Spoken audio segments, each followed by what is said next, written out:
Saludos. En este video vamos a ver los principios del derecho laboral.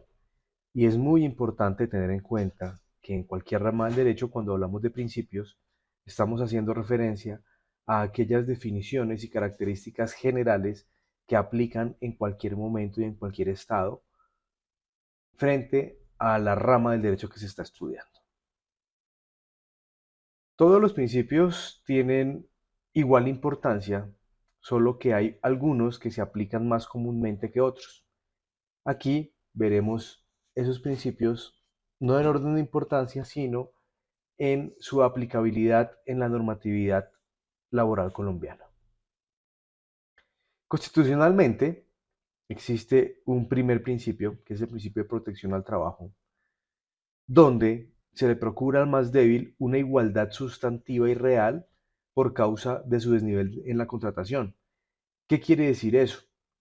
Que el trabajador está en una situación menos ventajosa que el empleador. Vamos a un ejemplo.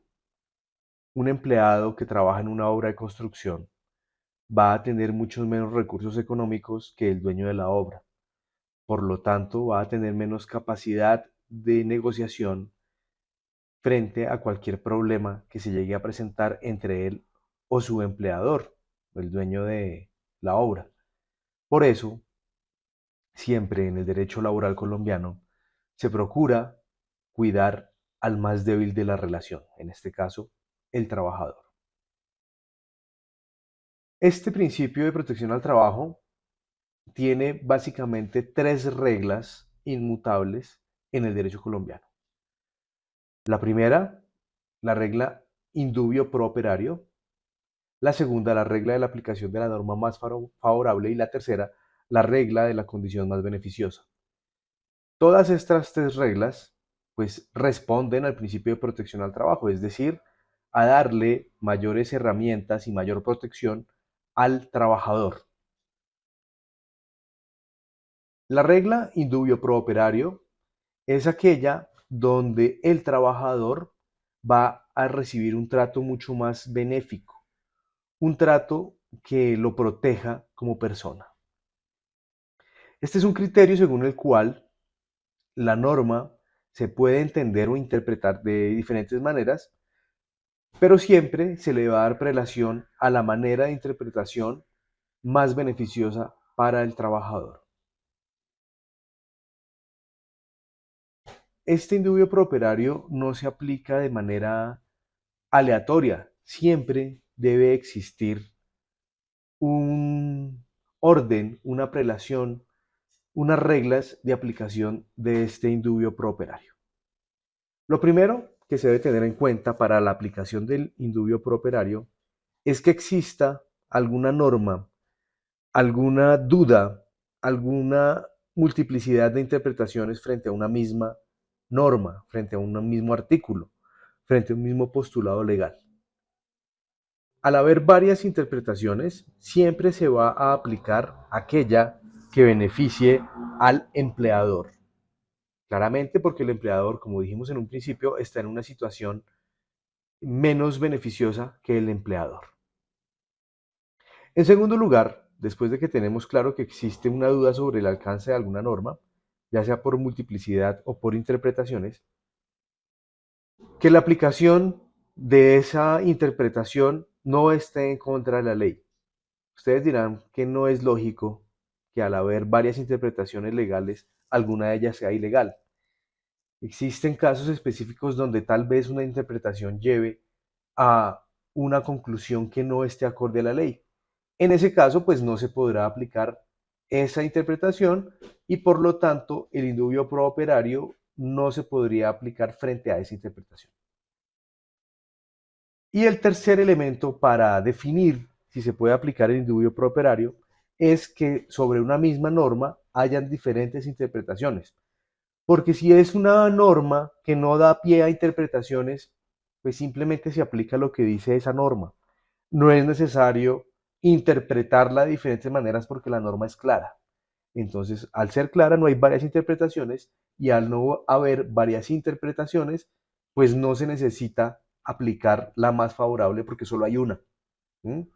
Cuando hay una, se aplica y punto. Cuando hay varias, sí es necesario elegir la más beneficiosa para el empleado. El indubio prooperario, como ya dijimos, solo aplica cuando hay duda de interpretación sobre una norma o cuando hay varias interpretaciones sobre una misma norma.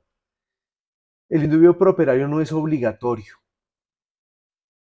Lo que pasa es que en un proceso laboral, lo primero que va a buscar el representante del empleado es localizar una norma que sea ambigua para que se aplique la interpretación que más le beneficie a ese empleado. Si es una norma que no da pie a interpretación, pues simplemente no se aplica el indubio prooperario. Esta utilización del indubio prooperario no obliga al juez, pero en este punto es donde entra a actuar el abogado representante del empleado, quien a través de su argumentación legal deberá llevar al juez a que interprete esa norma ambigua a favor del empleado. Si convence al juez de interpretar esa norma a favor del empleado, pues se estará aplicando el indubio prooperario. El juez puede decir que no aplique el indubio prooperario, pero debe argumentar las razones por las cuales no lo va a aplicar. En resumidas cuentas, el abogado será el encargado de llevar al juez a la interpretación a través del indubio prooperario. Si no lo logra convencer, pues el juez no está obligado a utilizar dicha interpretación indubio prooperario. Las pruebas en el derecho son muy importantes porque gracias a ellas se conocen las realidades de los hechos y sobre todo se demuestran los derechos que se están violando. El indubio prooperario solamente se aplica frente a las leyes, a las normas, nunca frente a las pruebas. En este punto es muy importante que ustedes tengan claro que no es lo mismo una norma que una prueba. Una norma está establecida en una ley que fue creada a través de un órgano legislativo y que siempre es general. Las normas no se han creado pensando en hechos específicos o sujetos específicos, son generales. Mientras que las pruebas son elementos que demuestran la ocurrencia de un hecho que dan el derecho a un individuo. Son totalmente directas frente al hecho y el sujeto. Muy diferente a las leyes que son generales y no tienen en cuenta ni hechos ni sujetos. Por lo tanto, el indubio prooperario, como vimos, es una interpretación de una norma, no puede ser aplicado a la interpretación de una prueba. ¿Qué pasa si existen varias posiciones frente a una prueba? El indubio prooperario no aplica porque no es una norma, pero en ese caso la argumentación de quien demuestra la prueba es vital para que dicha prueba sirva para demostrar el derecho en algún hecho argumentado frente a una autoridad, frente a un juez. Recuerden, el indubio prooperario es frente a normas, nunca, anótenlo muy bien, nunca frente a pruebas. Las pruebas se determinan según la argumentación que la acompaña. La regla de la norma más favorable es aplicada por el juez laboral. En Colombia, pues el juez de trabajo. Y esto ocurre cuando existen varias normas que podrían aplicarse a un mismo hecho. En ese caso, pues el juez deberá utilizar aquella norma que le favorezca más al empleado. ¿Y el juez cómo llega a esa conclusión? Pues a través de los argumentos que sean dados por los abogados, tanto del empleador como del empleado. Siempre el principio de la regla de la norma más favorable aplica cuando existen dos normas que dicen algo contrario. Es muy probable que ocurra. Cada una de las partes, cuando me refiero a partes, es empleado y empleador, cada una de las partes va a procurar que se aplique aquella ley que le funcione a sus intereses, a los intereses de esa parte. El juez, cuando ocurra esto, aplicará aquella norma que le beneficie al empleado, al trabajador. Aquí debemos hacer un pare, un alto, para diferenciarlo con el indubio pro operario. Y la diferencia es básicamente que en el indubio pro operario es una sola norma que tiene diferentes interpretaciones, mientras que en este principio de la regla de la norma más favorable son varias normas que pueden estar contrarias entre sí. Indubio pro operario entonces, interpretación, regla de la norma más favorable, varias normas que se contradicen entre sí. También cabe resaltar que el contrato es ley para las partes. ¿Qué quiere decir eso? Que los que se acuerde en un contrato por las partes que lo están firmando, los obliga a cumplir con dichas estipulaciones, con lo que se comprometen. Si en un contrato existen disposiciones que son contrarias entre sí, se aplicará siempre, se le dará prelación siempre a aquella parte del contrato que beneficie al trabajador. Entonces, vemos que regla de la norma más favorable aplica tanto para normas como para estipulaciones contractuales. El artículo 21 del Código Sustantivo del Trabajo indica que en caso de conflicto o duda sobre la aplicación de normas vigentes frente al trabajo, prevalecerá siempre la más favorable para el empleado. Muchas veces existen o coexisten leyes o decretos en los cuales los derechos o los deberes del empleado son diferentes. En el momento de los hechos siempre se va a aplicar la normatividad vigente para ese momento. Pero si en ese momento hay 2 o 3 o 4 o 5 normas que dicen cosas diferentes, que tienen consecuencias diferentes para el trabajador, siempre se va a aplicar la primera, la única que beneficie más al trabajador.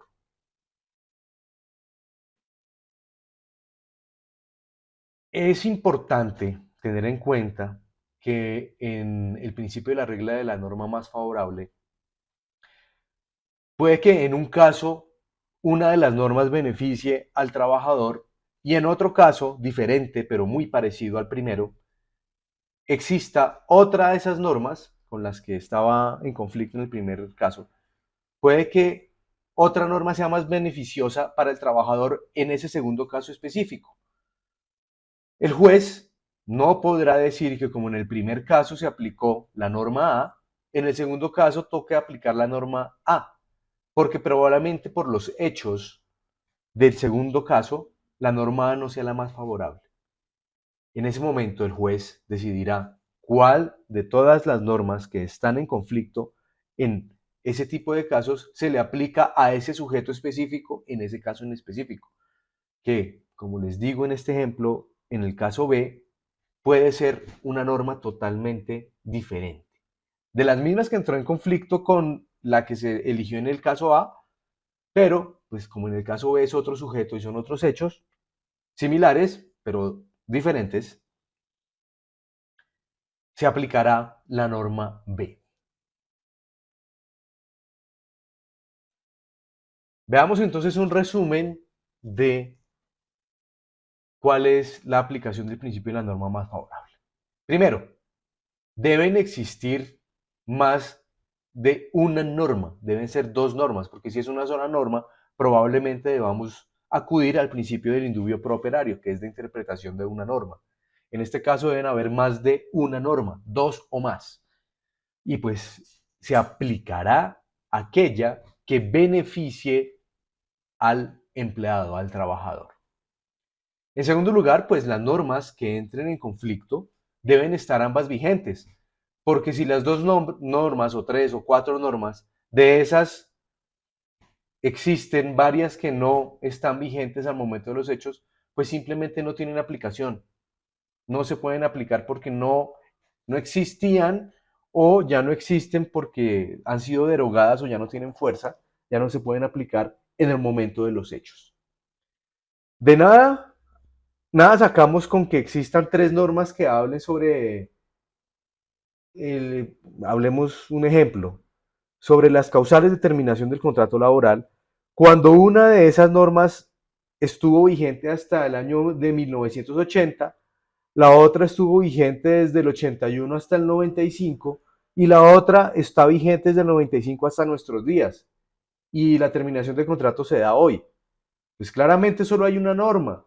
Si el abogado llegase a llamar a la norma de 1980, simplemente esa norma no aplica en este caso porque ya está derogada, ya no existe, ya no está vigente al momento de los hechos. No habría multiplicidad de normas porque solo está la vigente. En ese caso, pues, no se aplicaría este principio, pero tal vez sí podríamos acudir al indubio pro operario. En tercer lugar, y valga la repetición, las normas que entren en conflicto pues deben regular los mismos hechos, deben ser similares. No es lo mismo una terminación justa de contrato que una injustificada. En ese caso no hay conflicto de normas porque cada una responde a hechos totalmente diferentes. ¿Mm? Y algo muy importante, y les pido que le pongan mucho énfasis a lo que vamos a hablar, lo anoten muy bien y lo anoten en negrilla, es que en este principio de la norma más favorable, esa norma debe aplicarse en su totalidad y frente a las otras normas que también se van a aplicar al caso. ¿Por qué?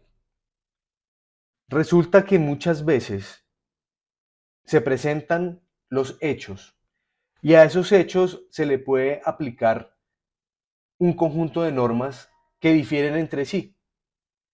Y el abogado del trabajador o del empleador pretende tomar un pedazo de una norma y juntarlo con otro pedazo de otra norma y argumentar que por el principio de la norma más favorable es necesario juntar las dos normas. Eso no se puede hacer, no se puede utilizar este tipo de argumentación cuando se vaya a argumentar el principio de la norma más favorable. O sirve toda la norma o no sirve en nada la norma. No se puede dividir. Las normas normalmente, valga la redundancia, no presentan este problema porque están hechas, aunque generalmente, o sea, casos generales, hechos generales, sujetos generales, siempre es una misma conducta, una única conducta, un único hecho. Pero a veces las normas contemplan varios hechos de los cuales tal vez alguno de esos hechos sean contrarios entre sí. En ese caso, esa norma no se podría aplicar en el principio de la norma más favorable porque toca aplicarla completamente, en su totalidad. Y si tiene 5 o 6 opciones, puede que solamente sirva una o dos de las opciones y el resto vayan en contra de lo que se pretende al interpretar esa norma. Por lo tanto, no se puede aplicar porque no se pueden dividir las normas. Y acá traigo un ejemplo para que quede mucho más claro. Cuando ustedes tienen a su pareja y su pareja les dice, no, yo no tengo problema con que usted salga con otra persona, pero si sale con esa persona, por favor, que no se dé besos, que no se dé abrazos, que no se den caricias. Tiene tres hechos que tratan diferentes circunstancias. Si ustedes salen con una persona y se dan una caricia con esa persona, automáticamente ya violaron la regla. Entonces no pueden ir ante su pareja y decir, no, pero es que yo solamente le acaricié la mano. ¿Qué va a decir su pareja? No, lo que pasa es que no podía ni acariciarla, ni besarla, ni abrazarla.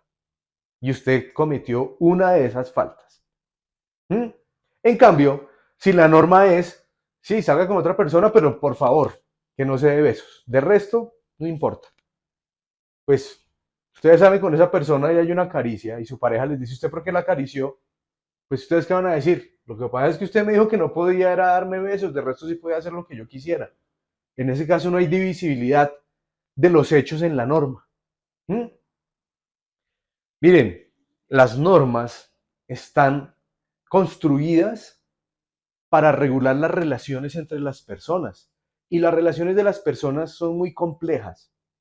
Muchas veces existe una consecuencia a diferentes hechos, pero que se pueden agrupar en grupos, perdónenme la redundancia, que comprenden un conjunto de hechos similares. ¿Mm? En este principio, si hay un conjunto de hechos, todo ese conjunto de hechos se aplica para la interpretación de la norma más beneficiosa para el trabajador.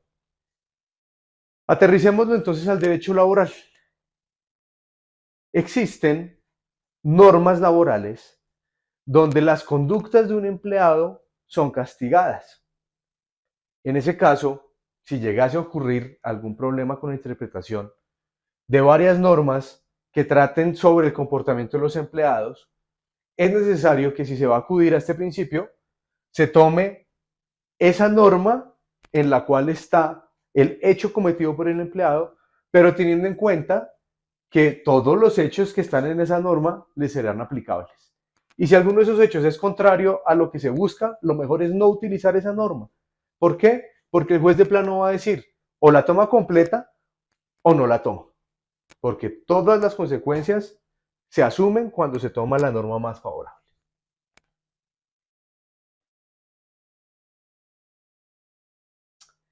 Si la norma A, aquí en un triángulo, y la norma B en círculo, difieren entre sí sobre los mismos hechos y sobre el mismo caso, siempre se va a tomar en total cumplimiento, en su englobamiento, la norma más beneficiosa.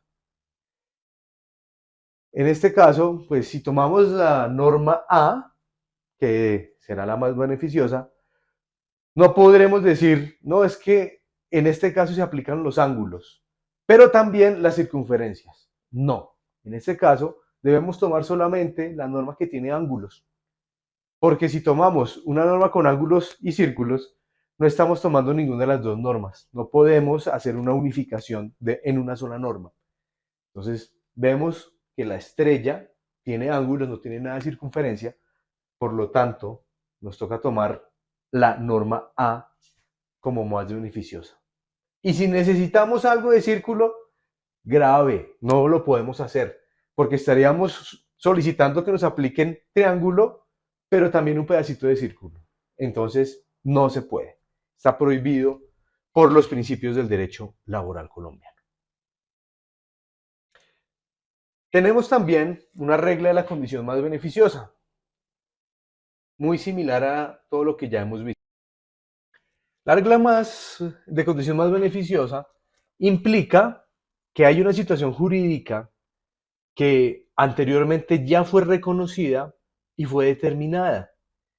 Y esta decisión debe ser respetada siempre y cuando beneficie al trabajador. Esto ocurre normalmente cuando existen cambios normativos y en ese cambio normativo no se consagra un régimen de transición, es decir, qué va a ocurrir con las personas que ya tenían una circunstancia jurídica consolidada antes y les va a cambiar con la nueva normatividad. ¿Qué pasa cuando hay cambio de normas? Que existen dos regímenes. Es como cuando ustedes entran a una universidad con un pensum y lo cambian a la mitad de su carrera. ¿Cuál pensum les aplica a ustedes? ¿El antiguo con el que entraron o el nuevo que será el que va a regir hasta que ustedes se gradúen? En este caso, en el derecho laboral, siempre que ocurra algún tipo de transición, se le va a dar prelación a aquella norma que beneficie más al trabajador. Si el trabajador tiene un derecho adquirido por una norma anterior y la nueva norma dice no, ya no va a haber ese derecho, el trabajador pues acudiendo a la condición más beneficiosa, va a ser cobijado por aquella parte de la norma en la cual se le reconoce ese derecho. Por lo tanto, la nueva norma no le va a aplicar respecto a ese hecho específico. ¿Qué pasa si la nueva norma presenta un beneficio para el trabajador? Normalmente el trabajador va a poder acudir a la nueva norma para que así lo cobije ese mayor beneficio. Demos un ejemplo. Este es un ejemplo 100% traído de la imaginación, no es real, pero lo doy para que se entienda más la posición de esta explicación. Ustedes vienen trabajando desde hace 20 años y su edad de pensión es de 50 años. Entonces, cuando ustedes empezaron a trabajar, sabían que a los 50 años se iban a pensionar. Ya se acababa el contrato y ustedes podían disfrutar de su pensión. 50 años. Y sale una nueva norma el día de hoy donde les dicen que la jubilación va a ser a los 80 años. Entonces, ese nuevo régimen va a estar vigente para ustedes al momento que se vayan a pensionar. Pero, ojo, en el periodo en el que ustedes empezaron a trabajar, en el año que empezaron a trabajar, la ley decía que se pensionaban a los 50 años. Y la nueva ley dice que a los 80 les va a tocar trabajar 30 años más. No. Por este principio de la condición más beneficiosa, ustedes mantienen ese derecho de pensionarse a los 50 años. Cuando cumplan 50 años, les van a faltar 30 más para graduarse en el nuevo régimen. Pero como ustedes estaban en el anterior, pues cumplen 50 años y automáticamente quedan jubilados. ¿Listo? Ahora otro ejemplo de la condición más beneficiosa, pero al revés. Digamos que cuando ustedes empiezan a trabajar, la edad de pensión es de 80 años. Entonces ustedes ya saben que hasta los 80 van a tener que estar trabajando. Pero en el nuevo régimen laboral dicen, no, ahora la gente se va a pensionar a los 70 años, 10 años menos. Ustedes, aunque tenían una proyección de pensionarse a los 80, pueden acudir a esta nueva normatividad en la cual se van a ahorrar 10 años para pensionarse. ¿Por qué? Porque ustedes tienen el derecho a acudir al principio de la condición más beneficiosa. Siempre recuerden que la normatividad colombiana está a favor del empleado, lo que más le convenga al empleado.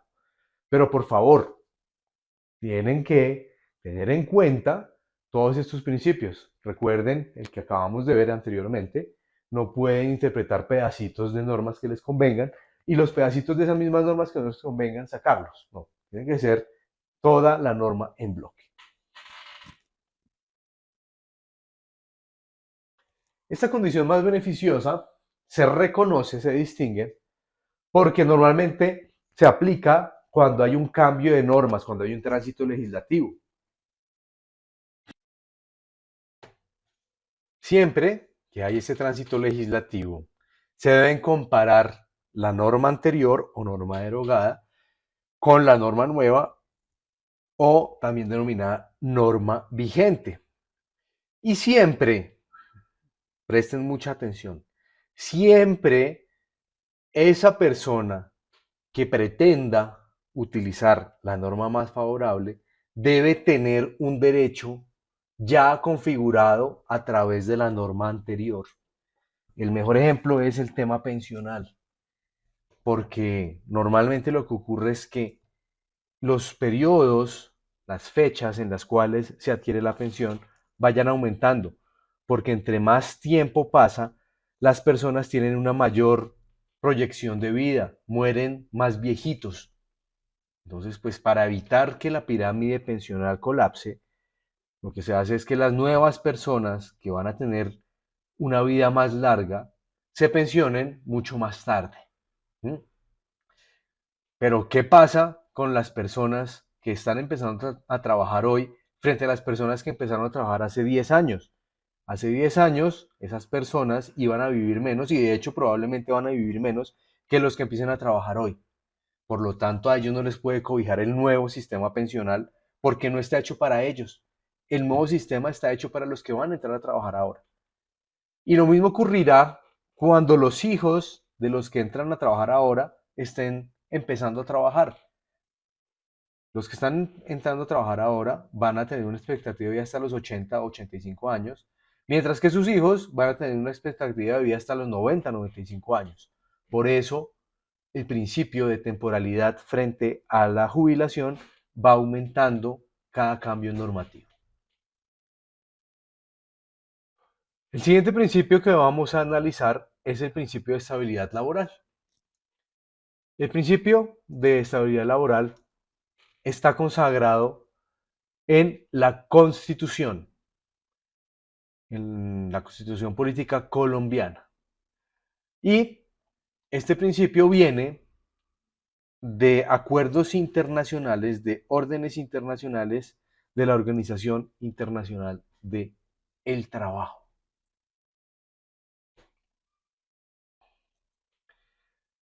La estabilidad laboral se entiende de Estado constitucional, legal o convencional del trabajador, porque es a través de este principio mediante el cual el empleado no puede ser retirado de su empleo sin alguna justificación o mientras existan causas que le dieron origen a la relación laboral.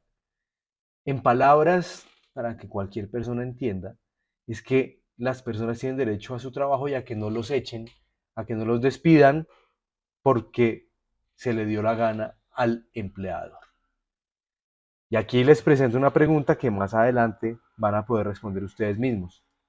¿Será que si un empleador contrata a alguien, está condenado a tener a ese trabajador por siempre, hasta la eternidad? Les dejo esa pregunta, anótenla, no para que me la hagan al momento de socializar el video, sino que para que ustedes la tengan anotada y cuando veamos las causales de terminación de contrato laboral, podamos responderla en debida forma. Si no existiera este principio, simplemente la gente no buscaría trabajo, no estaría interesada en trabajar porque en cualquier momento lo podrían despedir y no habría una garantía para que su esfuerzo tuviera algún tipo de validez. Algo muy importante a tener en cuenta es que en muchos casos la relación laboral se da por la necesidad de un trabajo específico. Existen diferentes tipos de contrato laboral que veremos más adelante. Uno de ellos es el contrato de obra, el cual básicamente es que hay una relación laboral entre el empleado y el empleador hasta el momento en el que se termine una obra, la elaboración de un bien, el objetivo de un servicio. Pero para que sea un contrato de obra es necesario que se estipule expresamente en el contrato cuál va a ser la obra y hasta cuándo va a ir esa obra. ¿Cuál es el hecho que debe ocurrir para que se termine la relación laboral? Por ejemplo, si ustedes son pintores de paredes y los contratan para pintar una pared de 100 metros cuadrados, ¿cuándo se acaba el contrato laboral? Pues cuando acaben de pintar la pared de los 100 metros cuadrados. Normalmente eso tiene una temporalidad que se estipula en el mismo contrato, pero si no, cuando se termine de pintar la pared, se acaba el contrato laboral. Si no existiera el principio que estamos analizando, ustedes pueden ir a la mitad de la pared y el empleador les podrá decir, bueno, hasta luego, no lo necesito más. Ah, pero falta la mitad de la pared. No, pero es que ya no quiero seguir con usted. Si no existiera este principio de la protección al trabajo, podrían hacerlo. Pero como sí existe, solamente le pueden terminar el contrato al empleado cuando se termine la obra. Pero ¿qué pasa si van a la mitad de la pintada de la pared y hay un terremoto y se cae la pared? ¿Será necesario que el empleador levante el muro para que ustedes lo sigan pintando? No. Resulta que si se cae la pared, se acaba el objeto del contrato porque ya no hay que pintar. Por lo tanto, es una razón justa para terminar el contrato laboral. Desapareció la razón por la cual había contrato. Por lo tanto, pues este principio no se violaría en el ejemplo porque se acabó la finalidad, se acabó el objeto que llevaba al contrato laboral. Si no fuera por la existencia de este principio, pues el derecho laboral no tendría razón de ser. Porque si no existiera este principio, el empleador podría despedir al empleado en cualquier momento sin ninguna justificación. Y una segunda consecuencia, si no existiera este tipo de protección al trabajo, la gente no buscaría trabajo. ¿Por qué? Porque pues no le garantiza nada su pago, su estabilidad laboral, porque en cualquier momento el empleador puede dar por terminado el trabajo. Y pues también es una herramienta que le sirve al empleador para que los empleados estén motivados para seguir asistiendo a su trabajo, para seguir realizando sus labores. En resumen, este principio garantiza la existencia del trabajo.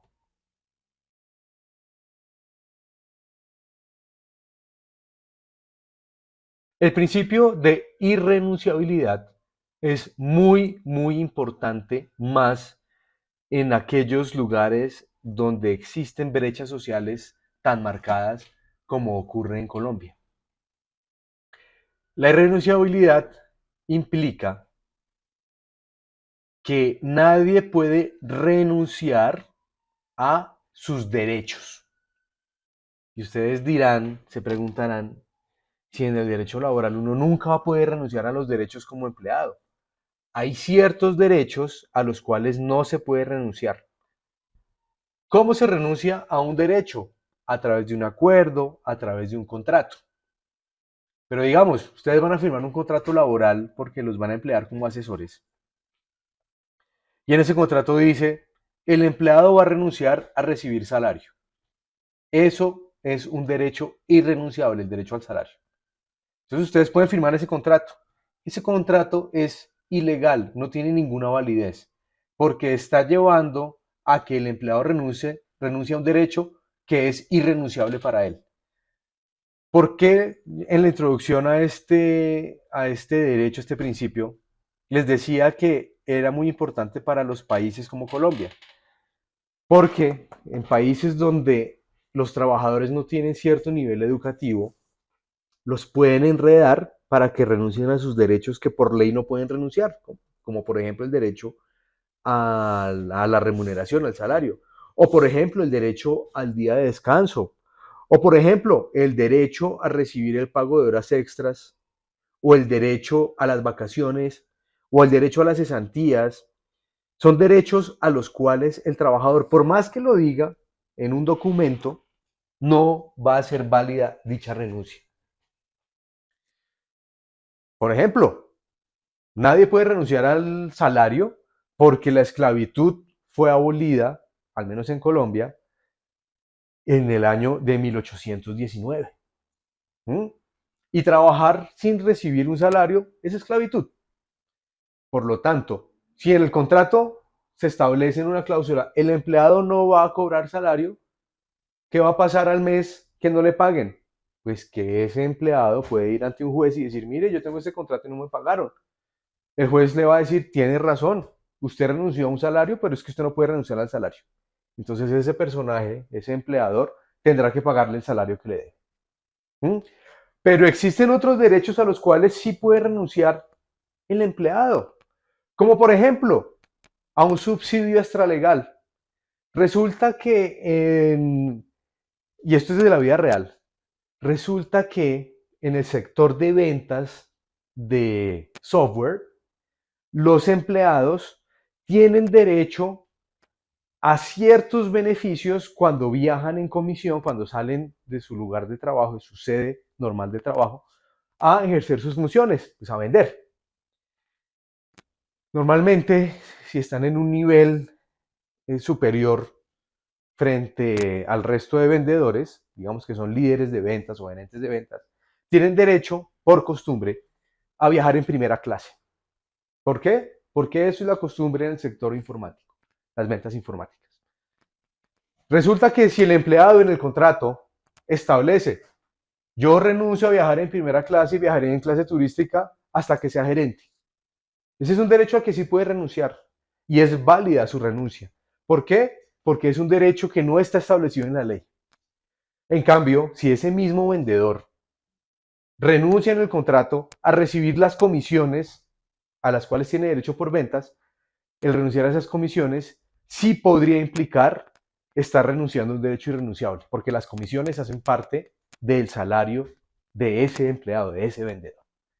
Por favor, tengan muy en cuenta este ejemplo, porque más adelante vamos a ver cuáles son aquellos derechos irrenunciables para el trabajador y a los cuales, si llegase a renunciar, esa renuncia es inválida, no tiene ninguna fuerza normativa, no tiene ninguna fuerza interpretativa, por lo tanto, no tiene aplicación en la vida real. Dicha renuncia. Y esto que les acabo de decir en el ejemplo del gerente de ventas del software y su renuncia hace parte del principio de autonomía de la voluntad de las partes. En derecho se le dice el principio de autonomía de las partes a aquella capacidad que tiene la parte de negociar sus derechos. En esta materia pues vemos derechos laborales. Ya sabemos que hay derechos renunciables y hay derechos irrenunciables. El empleado puede renunciar a aquellos que sí puede renunciar y si llegase a renunciar a aquellos que no puede renunciar, simplemente esa estipulación no tendría validez. No podría ser exigida por el empleador. Esto suena un poco redundante, pero esos derechos a los cuales renuncia el empleado y que puede renunciar deben ser derechos ciertos, es decir, que existen, subjetivos, o sea, que benefician solamente a ese empleado y pues beneficios que realmente lo beneficien. Por ejemplo, el viajar en primera clase. Por ejemplo, el renunciar a que le paguen la medicina prepagada. En la ley en ningún lado aparece que el empleador esté obligado a darle medicina prepagada a sus empleados. Pero el empleador, como un beneficio para algunos empleados, les puede otorgar el pago de la salud prepagada. Pero un empleado puede decir, yo no quiero la prepagada que me está dando este empleador porque yo tengo otra diferente. Entonces yo renuncio a ese derecho. ¿Es válido? Sí, es válida la renuncia. ¿Será que si el empleado renuncia en el contrato, o a través del contrato, expresando en el contrato, renuncia al derecho a la prepagada, podrá demandar a su empleador porque en él no le dio la prepagada? No, no puede hacerlo. O sí, sí puede demandarlo, pero no va a prosperar esa pretensión en la demanda. ¿Por qué? Porque el empleado renunció expresamente en el contrato a ese beneficio. Pero ¿será que el empleado puede estipular en el contrato renuncio a la EPS? No lo puede hacer, porque eso hace parte de la relación laboral legal. Es una obligación del empleador el pagar la EPS de todos sus empleados. Esos derechos laborales irrenunciables son totalmente indiscutibles. Son derechos que están establecidos clara y expresamente en la ley. Y esos derechos pues los vamos a ver mucho más adelante. Esos derechos se aplican automáticamente sin necesidad que las partes lo acuerden en el contrato. Por ejemplo, el pago de un salario no se establece a través del contrato. La ley exige que en un contrato laboral debe haber un salario. Ahora, el valor del salario sí se puede negociar, pero aquí hay un ejemplo muy claro de un derecho irrenunciable y es el salario mínimo. Si una persona trabaja toda la jornada, o sea, una jornada mínima, tiene derecho a un salario mínimo. Y si en el contrato estipula que el empleado va a recibir medio salario mínimo por un tiempo completo, esa estipulación es inválida. ¿Mm? El empleado no puede decir, venga, yo renuncio a la mitad de mi salario mínimo. ¿Mm? ¿Por qué? Porque el empleado por ley tiene derecho a un salario mínimo cuando trabaja la jornada completa. Bueno, ¿qué pasa si el empleado trabaja medio tiempo? ¿Tiene que recibir un salario mínimo completo? Sí y no. No recibe un salario mínimo completo porque está trabajando medio tiempo, pero recibirá la mitad de un salario mínimo porque corresponde al tiempo que está trabajando. Esos derechos irrenunciables son indiscutibles porque la ley los establece y porque aún si en el contrato se dice lo contrario, van a ser aplicados tal como la ley lo establece. Y ya para terminar, tenemos el principio de inescindibilidad o conglobamiento. Un nombre bastante ribombante para decir simplemente que se trata de elegir para la aplicación la norma que le sea más beneficiosa al trabajador en su totalidad, muy similar a un principio que vimos ya hace un par de diapositivas. Este principio de inescindibilidad o conglobamiento establece que si se va a aplicar una ley, una norma, en un caso, se debe aplicar el 100% de esa norma, su totalidad, todo lo que quiere decir la norma. No se pueden dividir las normas y tomar los pedacitos que me sirven, hacer una cocha de retazos para recibir alguna suma de dinero, recibir algún derecho, pretender algún derecho. Siempre las normas laborales se deben interpretar en su totalidad. Y me refiero no a todo el estatuto laboral para un solo caso. No, no, no. Si yo estoy hablando de horas extra, pues tendré que remitirme al artículo que habla de las horas extra únicamente. No puedo tomar un pedacito del de horas extra, un pedacito del contrato laboral a término indefinido, con otro pedacito del contrato laboral al término definido, con otro pedacito del contrato laboral por obra. ¿Por qué? Porque debo tomar solamente uno de los artículos, porque cada artículo está hecho con una finalidad y es regular unos hechos específicos con unos sujetos específicos referente a sus hechos. Bueno, demos por visto entonces el tema de los principios del derecho laboral. Recordemos que los principios son los fundamentos de interpretación normativo en el tema laboral. Más adelante seguiremos interpretando normas laborales basados en estos principios, que recuerden, siempre van a buscar el beneficio para el trabajador.